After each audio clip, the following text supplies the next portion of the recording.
En la vasta corriente del tiempo, donde las civilizaciones se han alzado y caído como olas sobre la arena, existe una sombra densa y persistente que ha recorrido los siglos, la esclavitud. Desde las primeras pulsaciones de la historia humana, cuando el hombre comenzó a organizarse en tribus y luego en imperios, la libertad no fue un derecho universal, sino un privilegio reservado a unos pocos. La esclavitud, ese grillete del alma y del cuerpo, ha caminado de la mano con la ambición, la guerra, el comercio y hasta la fe. Bajo la luna y el sol, bajo cielos grises o estrellados, millones de hombres, mujeres y niños han sido encadenados, no solo por hierro sino por ideologías, prejuicios y codicias. Esta es la historia de una herida que ha marcado a la humanidad, una historia de dolor, pero también de resistencia, de lucha y de esperanza. Orígenes antiguos de la esclavitud. La esclavitud no nació con el colonialismo ni con el comercio transatlántico. Es anterior a las religiones monoteístas y a las grandes ciudades. En las civilizaciones antiguas de Mesopotamia, Egipto, Grecia y Roma, la esclavitud era una institución aceptada y central. En estos mundos, los esclavos eran botines de guerra, deudas humanas, herencias o castigos. En Egipto, servían a faraones y templos, construyendo monumentos que hoy asombran al mundo. En Grecia, incluso los filósofos que hablaban de libertad consideraban normal la esclavitud, argumentando que algunos nacían para gobernar y otros para obedecer. Roma, por su parte, fue un imperio de esclavos. 1 de cada 3 habitantes era propiedad de otro. Pero incluso entonces, hubo rebeliones, como la de Espartaco, que recordaban que ningún ser humano acepta su yugo en silencio por siempre. Mientras Europa se movía en su historia, África y Asia también tejían sus propias realidades esclavistas. En muchos reinos africanos, como Dahomey o Benín, la esclavitud era parte de la estructura social, aunque con diferencias respecto al modelo europeo. A menudo los esclavos podían integrarse a la sociedad o alcanzar posiciones elevadas. En Asia, imperios como China, India y el mundo otomano también practicaban la esclavitud, muchas veces basada en sistemas de castas, guerras o comercio. El mundo islámico desarrolló un vasto comercio de esclavos que se extendía desde el África subsahariana hasta el Medio Oriente, y aunque los esclavos podían alcanzar educación y estatus, seguían siendo propiedad, marcados por la sumisión forzada. La esclavitud era un fenómeno global, diverso en forma pero uniforme en esencia, la negación de la dignidad humana. El punto más oscuro de esta historia llegó con la expansión europea y el inicio del comercio transatlántico de esclavos. Desde el siglo XVI hasta el XIX, más de 12 millones de africanos fueron arrancados de sus tierras, encadenados en barcos inmundos y vendidos como mercancía en América. Las potencias europeas España, Portugal, Inglaterra, Francia, Holanda tejieron un sistema brutal conocido como el comercio triangular, armas y bienes desde Europa, esclavos desde África y productos coloniales, como azúcar, tabaco o algodón, desde América. Esta maquinaria económica convirtió a seres humanos en piezas de trabajo, sin alma ante la ley. En las plantaciones del Caribe, Brasil y el sur de Estados Unidos, los esclavos eran explotados hasta la muerte.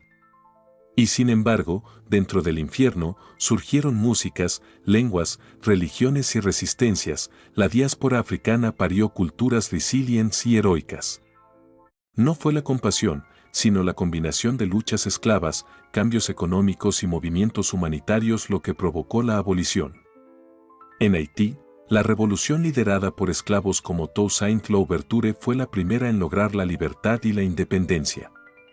En Europa y América, pensadores y activistas, desde Wilberforce en Inglaterra hasta Frederick Douglass en Estados Unidos, alzaron la voz contra esta atrocidad. Poco a poco, país por país, la esclavitud fue siendo abolida. Inglaterra lo hizo en 1833, Francia en 1848, Estados Unidos tras una guerra civil sangrienta en 1865 y Brasil, el último en América, en 1888. Pero la abolición legal no borró la discriminación, ni la pobreza, ni la herida cultural. La libertad se conquistó en papel, pero su práctica plena sigue siendo una lucha del presente. Aunque el mundo se ufana de haber erradicado la esclavitud, aún existen formas contemporáneas igualmente terribles: trata de personas, trabajo forzoso, servidumbre doméstica, explotación infantil, matrimonios forzados. Se calcula que más de 40 millones de personas viven hoy en condiciones de esclavitud moderna. Desde fábricas en Asia hasta campos agrícolas, desde prostíbulos hasta hogares de ricos, las cadenas persisten, ahora invisibles pero igual de pesadas. La historia de la esclavitud no ha terminado, se transforma, muta, se esconde. Y el desafío de nuestra era es arrancar esas raíces profundas, no solo en leyes sino en mentes, en economías y en valores. Desde las primeras líneas del texto, se revela una intención clara: no presentar la esclavitud como un simple hecho histórico, sino como una tragedia de dimensiones universales que ha dejado una huella profunda en la memoria colectiva de la humanidad. La introducción poética emplea imágenes densas y simbólicas como grilletes del alma o una herida que ha marcado el cuerpo de la humanidad, las cuales no solo embellecen el discurso, sino que elevan la narrativa a un nivel moral y emocional. Este tipo de lenguaje, más propio de un poema que de un tratado histórico, cumple la función de sensibilizar al lector desde el principio, preparándolo no solo para aprender, sino para reflexionar y sentir. No se trata de un recuento frío de fechas y datos, sino de un relato con alma, que da voz a los millones que fueron silenciados por siglos. Al describir la esclavitud como una sombra persistente, el autor ya está estableciendo que no es un fenómeno del pasado muerto, sino un espectro que aún recorre muchas formas de opresión moderna.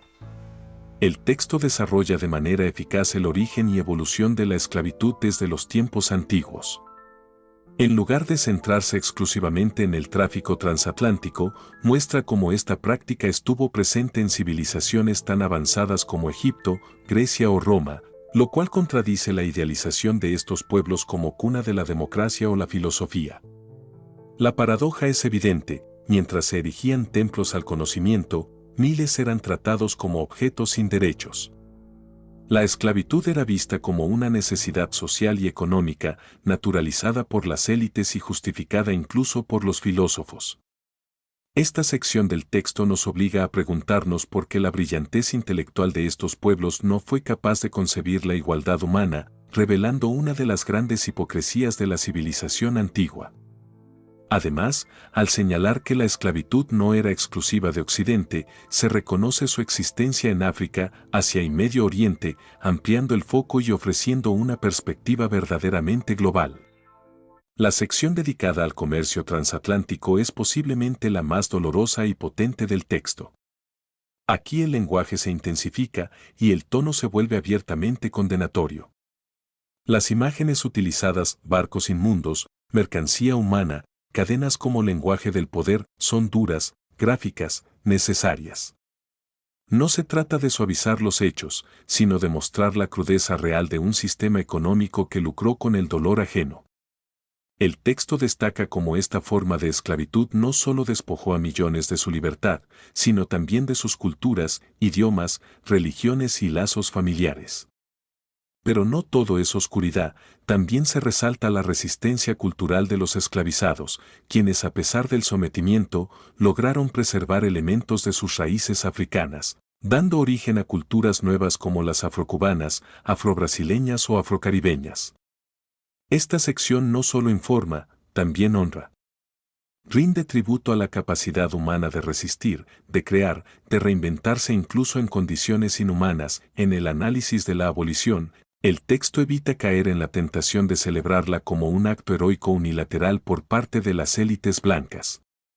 Al contrario, enfatiza que fue el fruto de luchas persistentes, de rebeliones, de movimientos filosóficos y religiosos, y sobre todo, de la acción directa de los propios esclavizados. La mención de la Revolución haitiana, tantas veces ignorada en los libros de historia, es crucial porque demuestra que los esclavos no fueron solo víctimas, sino también protagonistas de su propia liberación. Sin embargo, el texto también es honesto al advertir que la abolición formal no significó la desaparición de las desigualdades estructurales. Muchos ex-esclavos siguieron viviendo en condiciones de pobreza extrema, discriminación y exclusión social.